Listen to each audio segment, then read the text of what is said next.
4ஆம் தேதி தெரியும். சென்ற முறை விட அதிகமான வாக்கு வித்தியாசம் ஜெயிக்கிறதுக்கு முயற்சி பண்றேன். இன்னைக்கு ஒரு வட்டம் 2 வட்டம் தான் இன்னைக்கு கவர் பண்ணியிருக்கோம். இன்னும் போக வேண்டிய தூரம் இருக்கு. கடந்த 5 வருடங்களாக எனக்கு ஒரு வாய்ப்பு கொடுத்தாங்க இந்த தொகுதி மக்கள்.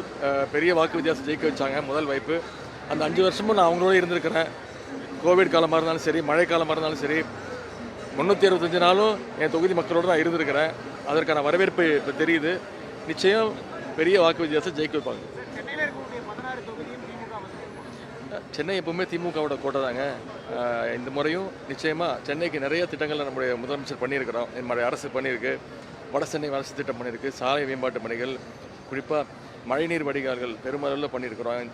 ஒரு வருஷமும் அந்த மழை பெய்யும் போது தண்ணி வடிகால் வசதிகள்லாம் அவ்வளோ சிறப்பாக பண்ணியிருக்கிறோம். நாங்கள் நிச்சயம் புதிய மேம்பாலங்கள் வந்திருக்கு. சென்னையுடைய கட்டமைப்பே எப்போவுமே திமுக அரசில் தான் சிறப்பாக பண்ணியிருக்கிறோம். அதனால் சென்னை மக்கள் நிச்சயம் மீண்டும் திமுகவுக்கு, உதயசூரியனுக்கு, எங்களுடைய கூட்டணிக்கு, மதச்சார்பற்ற முற்போக்கு கூட்டணிக்கு ஆதரவு கொடுப்பாங்க, நம்பிக்கை இருக்கு.